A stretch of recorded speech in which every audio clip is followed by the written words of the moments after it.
Good afternoon, everyone. How you doing? Hope that your Thursday is going well. We are excited to welcome another guest to this week's episode of Quarantine Conversations. Phil Brookman has been conducting most of these interviews the first few weeks, and he's not doing it this week and let me take over the broadcast. I'm usually just sort of back here punching buttons and making things appear on the screen, but I'm excited to talk to someone I respect a lot today. Our guest for this episode of Quarantine Conversations is Amy Bost Henegar. Amy is the Associate Minister for Family Life at the Manhattan Church of Christ in New York City. Amy recently graduated in the spring of 2018 with her Doctor of Ministry from New York Theological Seminary. She has been at the Manhattan Church of Christ for close to two decades, I think. I'm going to verify that with her in just a second when I bring her on screen. So welcome, Amy. How are you? I'm good. How are you, Josh? Hey, I'm doing okay. Thank you very much for joining us today. Did I get it right? Have you been at the Manhattan Church for close to 2 decades?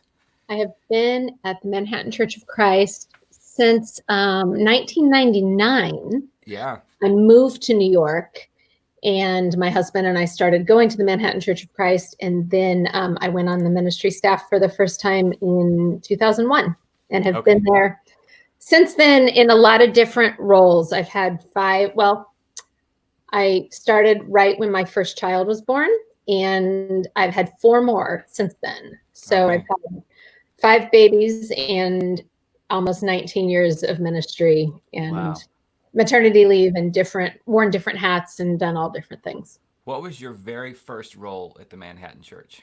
I was the children's minister. Okay. Yep. I was the children's minister for the first 7 years. Okay. All right. So you guys have been through it and are still in it in New York City. So tell me what it's been like to be just a person and a minister who involved in church life. What's that been like the past couple of months in New York City? Yeah, it's I don't know. It's really been crazy. I don't know how we ended up in the epicenter of this whole thing, but we did. As a matter of fact, when it first blew up in New York, it started in New Rochelle, which is a mile from where I live. Okay. So wow. Right here. That was the first area that was closed off, and they brought in the National Guard right here. And it took a little while for us to understand what was going on because it felt very far away. We heard about it in China and didn't think anything of it. And I remember someone saying, I look back now, I remember someone saying, well, if this thing hits in the United States, it's going to be in New York. And I was like, yeah, that makes sense. And then someone else, my sister was talking about her friend who's an ER physician, and she's like, she's really worried about the coronavirus. And I was like, I wonder, what does that mean? What's that going to look like? Yeah. And every day things changed. So in our congregation, we had one Sunday. Well, interestingly, we have a research scientist. He's a physician who's a researcher in our congregation who's from China. Oh, wow. And he had a friend die recently. And in his research, he was very concerned about the coronavirus. And he basically sat our elders down and said, you have to listen to me. This is so dangerous. And he was saying we need to stop meeting long before anyone was saying anything like that. And it just felt so extreme, like what? Yeah. So we then decided to change our communion practice. We had this one Sunday where we were like, okay, there's germs everywhere. Apparently this thing is very contagious. We can't just pass the plates like we normally do. Right. And we started thinking through that, like, no, that doesn't make sense. Kids grab the crackers and contaminate them. So we had one Sunday where we did communion differently. Mm-hmm. And we had 2 people in the front who had gloves, and we had people walk up the aisle, and we were like, okay, we found a new way to do communion. And then we have not been back to church since then. Yeah. So things changed so quickly that we haven't even now, I know. Yeah, I remember being in we had a meeting on a Wednesday night. This would have been like March 15th. Okay, this is the night that the NBA player got diagnosed in Right. Oklahoma. This was in Oklahoma City, by the way. Tom Oh, Hanks, they can't. So yep. we were in a meeting and we were talking about like our multi-phase, like how to phase out. Like, Yep. oh, eventually we might not meet at all, but here are a few things in the meantime: sanitary practices, and and like we were discussing like a multi-week plan, and within 30 minutes, it went to like, oh, I don't think we can meet at all this next Sunday. It was just Right. like crazy. Yeah. Yeah. And I remember in those first couple weeks, like every day things changed so quickly. Yes, they did. And I heard someone say once that when it's all starting, you can't remember what life was like about 3 days before. It's so Yeah. different. Yeah. Yeah. Yeah. So I think the thing that happened here in New York, though, is since it did just like blow up so quickly and we've had so many cases, very quickly, I had a lot of friends that were sick. Like Yeah. within the first couple weeks, I had a number of friends with fevers that wouldn't go away.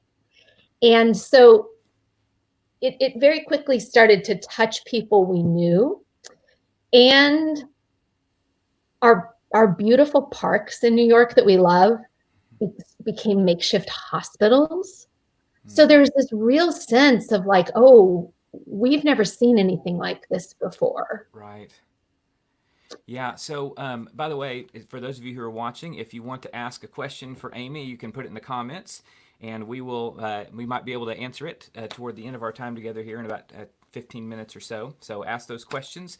So, yeah, what's it? I mean, when you walk by one of those parks and it's a hospital, I mean, what is that? How does that affect you when you see that?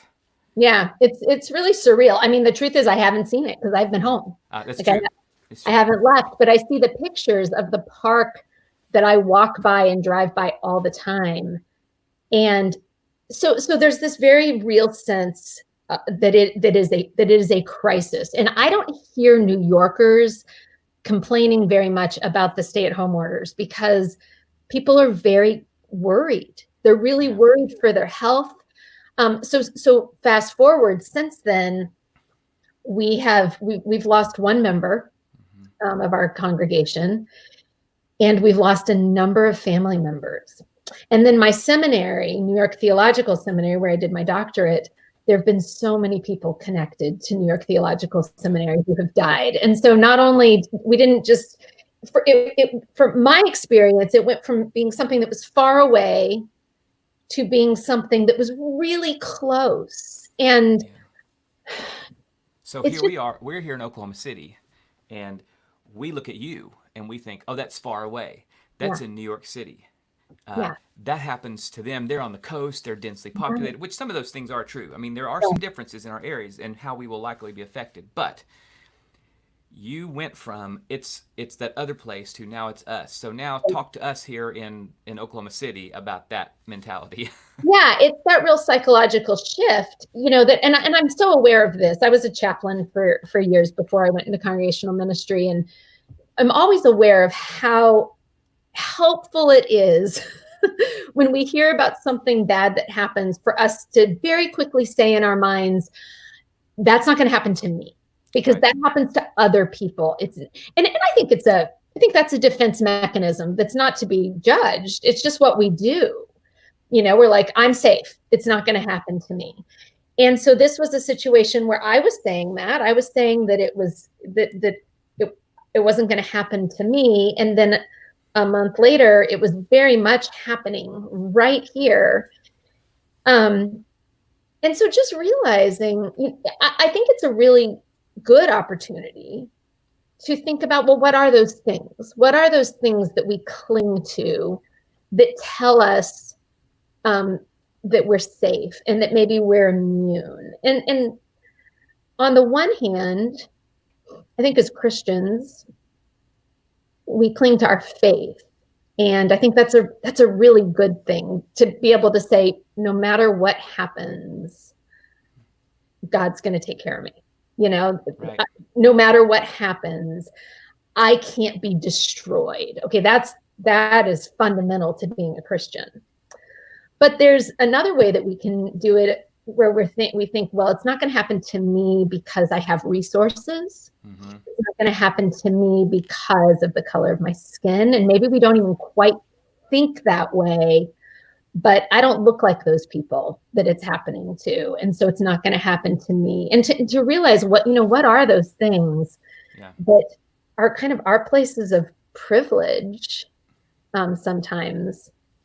And also the other thing I've learned, which I didn't know, is that history is full of pandemics. I had no idea. Like I had no idea that all of history, if you look at it, it's either before or after or during a pandemic. And I just didn't even realize that was a part of history. And here we are living in the middle of history, and we're not above, I mean, I look at poor Nashville that has been through so much recently with tornadoes and one thing after another, right in the middle of COVID-19. We're just a part of history and a part of nature. And, we don't have something that's special that's protecting us from all of these things. Yeah, that's right. I read something this morning that was kind of like, imagine you'd been born in 1900, and then all the things that happened to what World War I and the Spanish flu and World War II. I mean, all these, and the Depression, and like, we won't disclose the exact years you and I both were born, but it's different when your birth year starts with a 7 or an 8, 1970 or 80 or something like that. And we've been through some things, but not. I mean, it's just so, you're right. It's like there's been pandemics all the time. And by the way, I don't know whether it's a blessing or a curse that people in previous pandemics didn't have Zoom. Yeah. Yeah, it is fascinating, isn't it? Even if we'd gone through this 20 years ago, we wouldn't be connected the way that we are. I'm singing the praises of technology because our church has been able to stay connected. Most people in our church are technologically savvy and have the means to have the devices, and it's been a huge blessing for us. Yeah, so I want to ask you about that. When it comes to ministry, both to your people at church and to your community, are there some, like, how have you pivoted? Have you found some surprising blessings from what's happened doing ministry the way you have to do it now? Yeah, so we're doing our worship services on Sunday on YouTube, and we decided early on, one of the women who is one of our leaders in our worship ministry felt very strongly that we needed to have a set time where we met, even though we weren't doing it on Zoom, even though it was on YouTube and you can watch something on YouTube anytime, right? But she said, no, we need to have a time that we gather. And so our services are at 10:30 on Sunday, just like they are in the building. And we gather on YouTube, and it's mostly people from our congregation, although we do have some visitors. Yeah. And we greet each other in the chat. And so the YouTube video premieres at 10:30 on Sunday morning, and then it's live later on if people want to go and watch it. And it's been interesting. Churches don't like change very much. But when change is just forced upon you by circumstances, then you can explore change and do some things differently. And we've had fun, trying to. Well, the one thing we're doing that I think is really important is we are incorporating every week. We have at least 2, if not 3 or 4 members submit videos, and they'll lead a prayer or do a communion meditation or sing a song or just give a testimony. And we work those into the YouTube service. So we're seeing a lot of people's faces, and that's just nice because we miss each other. I know. Yes, we've had the moments where we've put people on, they pre-recorded part of a song or scripture, and I'm in this empty auditorium just as part of the skeleton crew that's streaming, and it's an emotional moment just to see them and literally be able to look at the pews where they would be, and they're not there. Yeah. What about community service efforts during this time? I don't know what even has been needed on the ground from nonprofits and churches in New York City, but what does that look like for y'all? Oh boy, so we have a really thriving program called the Community of Hope at our church. We partner with a couple neighborhood churches in the neighborhood, but it's always hosted in our building, where we provide. It's much more than food. It's called the Community of Hope because it really is a community. and it serves the homeless community in our area. And usually when we can physically be together, it goes on for multiple hours, and they come in, all of these guests, we refer to them as guests, and they come and they'll watch a movie, and usually on Fridays they can take showers, and Saturdays they can watch a movie, and there'll be a discussion about the movie, and there'll be a meal, and just time to just sit and relax. And Carl Garrison is my colleague, who is our minister in charge of the Community of Hope, and he just has fostered this wonderful community. So unfortunately, all we're able to really do right now is food, but that has continued. And that's been a tricky thing to figure out. Like, how do you protect? Because usually we have so many volunteers. We have lots of people from the church and from the community, especially, who come and volunteer for that. Mm-hmm. But now we're doing it with just a few volunteers to try to keep those volunteers safe, but still to continue to give food to homeless people who have, are missing so much right now. Right. Even the subways, even our subways are now closed in the middle of the night, which is where a lot of homeless people have been sleeping. And I don't know, it's hard.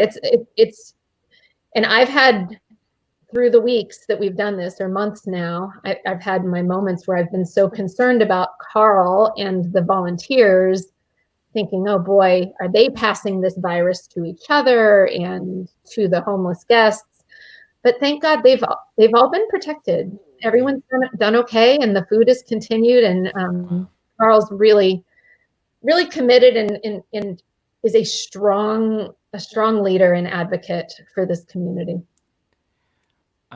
For the losses that your church has experienced, and I'm not asking you to give all the details that would betray a family's privacy, but in general, how did you help the church grieve a loss when you can't gather for a service? Well, I feel like it's sort of a one step at a time, and we've only taken the first couple steps. We lost a beloved member. Yeah. Who was actually also a leader in our Community of Hope ministry and has been a long time member of the church, deacon. And it's really hard. It's just yesterday, I actually opened up a YouTube service from 3 months ago and saw him giving the communion meditation. And it just hit me to think that when we're back, he's not going to be there. Yeah. So we've tried to surround his wife with phone calls and opportunity to talk when she wants to. And the one sort of creative thing we did was, the morning that he was cremated, we created an audio service. His cremation was set for 6 a.m. And so we created a short audio service and invited the congregation to get up and pray using that audio service at 6 a.m. And then we told his wife and his sons that we were all up praying at that time. Wow. And they also did the audio service. And so I think that was, and like I said, that's just step one.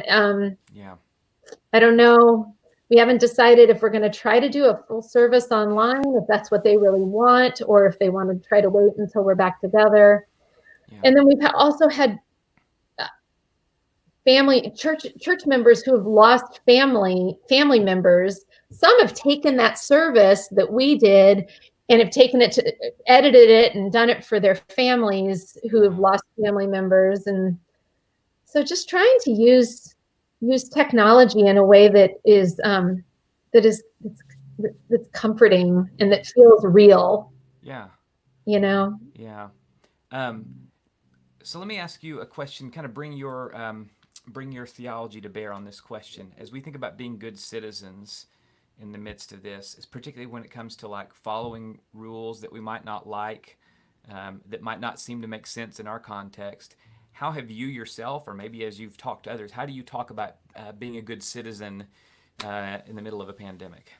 Yeah, well, so Tom Robinson is our senior minister, and at the very beginning of all of this, he said, loving your neighbor looks all different ways, depending on what's going on. And that's been kind of the guiding principle, that how does love look in this situation?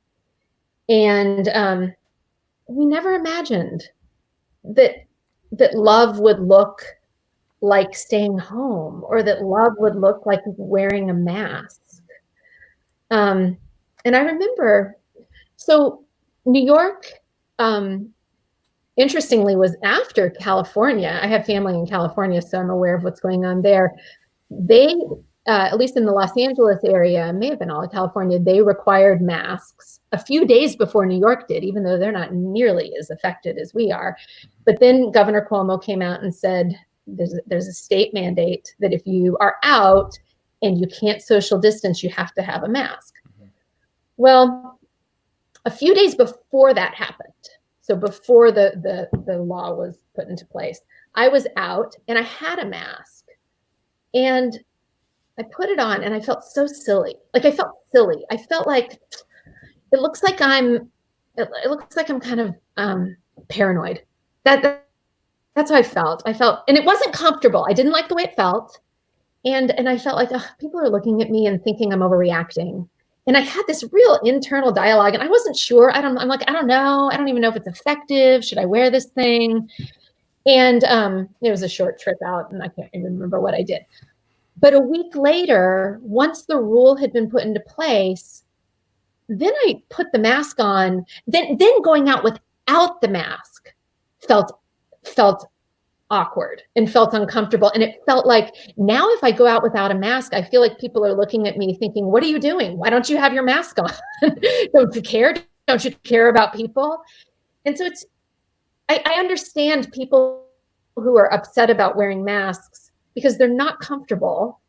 And if you feel like it's not doing anything, or it looks silly, like, it's kind of hard to put something like that on your face.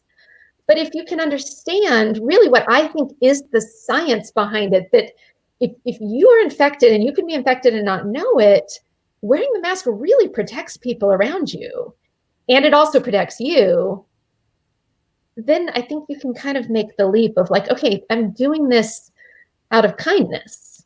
Right. Even though it's uncomfortable, and even though it feels kind of silly, I'm showing, okay, and that's actually one of the things I really appreciate that Governor Cuomo said, I think in the email I looked at last night.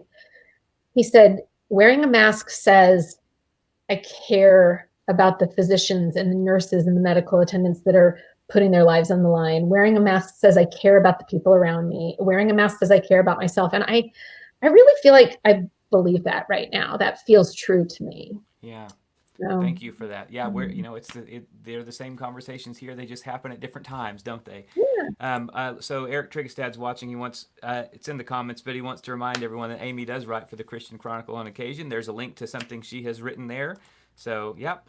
Eric, thanks for watching. Good to see you. Thanks, Eric. Yeah, well, Amy, I am really grateful that you spent about a half hour with us talking. We think about our friends and brothers and sisters in New York City and in some of the hardest hit areas. I know that the numbers say that things are getting better, but I know it doesn't always feel like that. So we have high hopes that that you stay healthy and that your church is equipped to serve in the ways that you've been called to do right now. Thanks for all that you do. Thank you so much. Yeah, I think it's going to be a long, slow process, but we believe we're not going anywhere that God hasn't already gone. That's right. All right. Thank you so much. Thanks to everyone for watching, and we'll see you again next week. God bless.